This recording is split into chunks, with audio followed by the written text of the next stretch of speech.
And at last his patience was rewarded.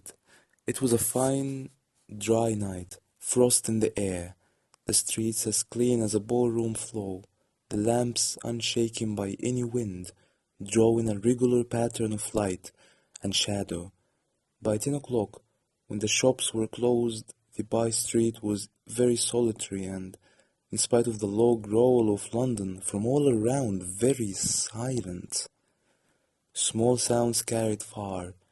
Domestic sounds out of the houses were clearly audible on either side of the roadway, and the rumor of the approach of any passenger preceded him by a long time. Mr. Utterson had been some minutes at his post when he was aware of an odd, light footstep drawing near. In the course of his nightly patrols, he had long grown accustomed to the quaint effect with which the footfalls of a single person, while he was still a great way off, suddenly spring out distinct from the vast hum and clatter of the city. Yet his attention had never been before so sharply and decisively arrested, and it was with a strong superstitious prevision of success that he withdrew into the entry of the court. The steps drew swiftly nearer, and swelled out suddenly louder as they turned the end of the street. The lawyer, looking forth from the entry, could soon see what manner of man he had to deal with. He was small and very plainly dressed, and the look of him, even at that distance, went somehow strongly against the watcher's inclination. But he made straight for the door, crossing the roadway to save time, and as he came, he drew a key from his pocket like one approaching home. Mr. Utterson stepped out and touched him on the shoulder as he passed. "Mr. Hyde, I think!" Mr. Hyde shrank back with a hissing intake of the breath, but his fear was only momentary, and though he didn't look the lawyer in the face, he answered coolly enough, "That is my name. What do you want?" "I see you're going in," returned the lawyer. "I'm an old friend of Dr. Jekyll's, Mr. Utterson of Gaunt Street. You must have heard my name, and meeting you so conveniently, I thought you might admit me." "You will not find Dr. Jekyll. He is from home," replied Mr. Hyde, blowing in the key, and then suddenly, but without looking up, "How did you know me?" he asked. "On your side," said Mr. Utterson. "Will you do me a favor?" "With pleasure," replied the other. "What shall it be?" "Will you let me see your face?" asked the lawyer. Mr. Hyde appeared to hesitate, and then, as if upon some sudden reflection, fronted about with an air of defiance, and the pair stared at each other pretty fixedly for a few seconds. "Now I shall know you again," said Mr. Utterson. "It may be useful." "Yes," returned Mr. Hyde. "It is as well we have met. And apropos, you should have my address." And he gave a number of a street in Soho. "Good God!" thought Mr. Utterson. "Can he too have been thinking of the well?" But he kept his feelings to himself, and only grunted in acknowledgment of the address. "And now," said the other, "how did you know me?" "By description," was the reply. "Whose description?" "We have common friends," said Mr. Utterson. "Common friends?" echoed Mr. Hyde, a little hoarsely. "Who are they?"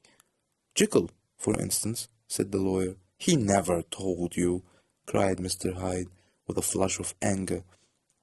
"I didn't think you would have lied." "Come," said Mr. Utterson, "that's not fitting language." The other snarled aloud into a savage laugh, and the next moment, with extraordinary quickness, he had unlocked the door and disappeared into the house. The lawyer stood a while when Mr. Hyde had left him, the picture of disquietude. Then he began slowly to mount the street, pausing every step or two and putting his hand on his brow like a man in mental perplexity. The problem he was thus debating as he walked was one of a class that is rarely solved. Mr. Hyde was pale and dwarfish. He gave an impression of deformity without any nameable malformation. He had a displeasing smile, He had borne himself to the lawyer with a sort of murderous mixture of timidity and boldness, and he spoke with a husky, whispering, and somewhat broken voice. All these were points against him, but not all of these together could explain the hitherto unknown disgust, loathing, and fear with which Mr. Utterson regarded him. "There must be something else," said the perplexed gentleman. "There is something more. If I could find a name for it, God bless me, the man seems hardly human. Something troglodytic, shall we say? Or can it be the old story of Dr. Fell? Or is it the mere radiance of a foul soul that thus transpires through and transfigures its clay continent? The last, I think. For oh, my poor old Harry Jekyll, if I ever read Satan's signature upon a face, it is on that of your new friend." Round the corner from the by-street there was a square of ancient handsome houses, now for the most part decayed from their high estate, and let in flats and chambers to all sorts and conditions of men, map engravers, architects, shady lawyers, and the agents of obscure enterprises. One house, however, second from the corner, was still occupied entire. One house, however, second from the corner, was still occupied entire, and at the door of this, which wore a great air of wealth and comfort, though it was now plunged in darkness except for the fan light, Mr. Utterson stopped and knocked. A well-dressed elderly servant opened the door. "Is Dr. Jekyll at home, Paul?" asked the lawyer. "I will see Mr. Utterson," said Paul, admitting the visitor, as he spoke, into a large, low-roofed, comfortable hall, paved with flags warmed, after the fashion of a country house, by a bright, open fire, and furnished with a costly cabin of oak. "Will you wait here by this fire, sir, or shall I give you a light in the dining room?"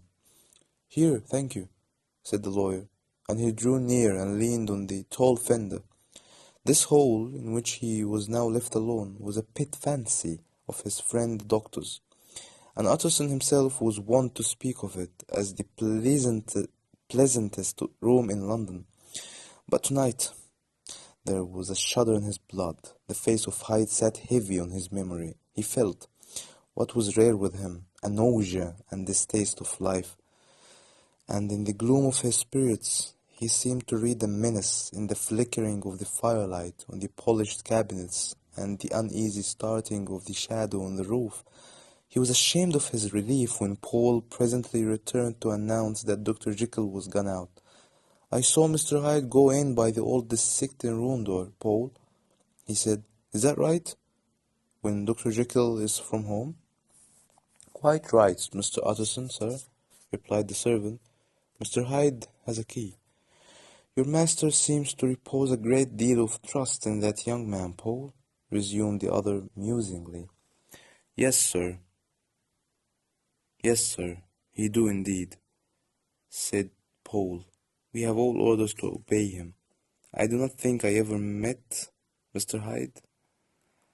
asked Utterson. "Oh, dear no, sir, he never dines here," replied the butler.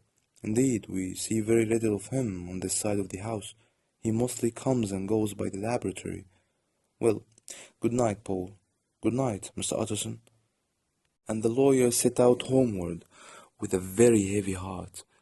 "Poor Harry Jekyll," he thought. "My mind misgives me he is in deep waters. He was wild when he was young, a long while ago to be sure, but in the law of God there is no statute of limitations. Aye, it must be that, the ghost of some old sin, the cancer of some concealed disgrace, punishment coming, pediclaudo, years after memory has forgotten, and self-love condone the fault." And the lawyer, scared by the thought, brooded away a while on his own past, groping in all the corners of memory, lest by chance some jack-in-the-box of an old inquity should leap to light there. His past was fairly blameless. Few men could read the roles of their life with less apprehension. Yet he was humbled to the dust by the many ill things he had done, and raised up again into a sober and fearful gratitude by the many that he had come so near to doing, yet avoided. And then, by a return on his former subject, he conceived a spark of hope. This Master Hyde, if he were studied, thought he, must have secrets of his own, black secrets, by the look of him, secrets compared to which poor Jekyll's worst would be like sunshine. Things cannot continue as they are. It turns me cold to think of this creature stealing like a thief to Harry's bedside. Poor Harry, what awakening! And the danger of it, for if this Hyde suspects the existence of the will, he may grow impatient to inherit. I must put my shoulder to the wheel. If Jekyll will but let me, he added, if Jekyll will only let me. For once more he saw before his mind's eye, as clear as transparency, the strange clauses of the will. Chapter 3. Dr. Jekyll was quite at ease. A fortnight later, by excellent good fortune, the doctor gave one of his pleasant dinners to some 5 or 6 old cronies, all intelligent, reputable men, and all judges of good wine, and Mr. Utterson so contrived that he remained behind after the others had departed. This was no new arrangement, but a thing that had befallen many scores of times. Where Mr. Utterson was liked, he was liked well. Hosts loved to detain the dry lawyer. When the light-hearted and the loose-tongued had already their foot on the threshold, they liked to sit awhile in his unobtrusive company, practicing for solitude, sobering their minds in the man's rich silence after the expense and strain of gaiety. To this rule, Dr. Jekyll was no exception, and as he now sat on the opposite side of the fire, a large, well-made, smooth-faced man of 50, with some of a slyish cast, perhaps, but every mark of capacity and kindness, you could see by his looks that he cherished for Mr. Utterson a sincere and warm affection. "I have been wanting to speak to you, Jekyll," began the latter. "You know that will of yours." A close observer might have gathered that the topic was distasteful, but the doctor carried it off gaily. "My poor Utterson," said he, "you are unfortunate in such a client. I never saw a man so distressed as you were by my will, unless it were that hide-bound pedant Lanyon, and what he called my scientific heresies. Oh, I know he's a good fellow, you needn't frown, an excellent fellow, and I always mean to see more of him, but a hide-bound pedant for all that. An ignorant, blatant pedant. I was never more disappointed in any man than Lanyon." "You know I never approved of it," pursued Utterson, ruthlessly disregarding the fresh topic. "My will?" "Yes, certainly, I know that," said the doctor, a trifle sharply. "You have told me so."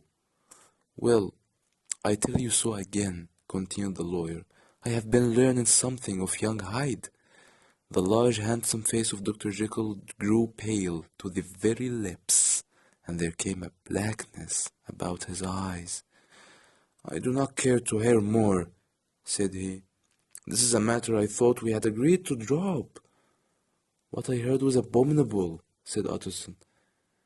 "It can make no change. You do not understand my position," returned the doctor, with a certain incoherency of manner. "I am painfully situated, Utterson. My position is a very strange one. It's one of those affairs that cannot be mended by token." "Jekyll," said Utterson, "you know me. I am a man to be trusted. Make a clean breast of this in confidence, and I make no doubt I can get you out of it." "My good Utterson," said the doctor, "this is very good of you. This is downright good of you. I cannot find words to thank you in. I believe you fully. I would trust you before any man alive. Aye, before myself, if I could make the choice. But indeed it isn't what you fancy. It isn't so bad as that. And just to put your heart at rest, I will tell you one thing.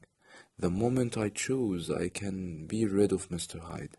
I give you my hand upon that, and I thank you again and again, and I will just add one little word, Utterson, that I'm sure you will take in good part. This is a private matter, and I beg of you to let it sleep. Utterson reflected a little, looking in the fire. I have no doubt you're perfectly right, he said at last, getting to his feet.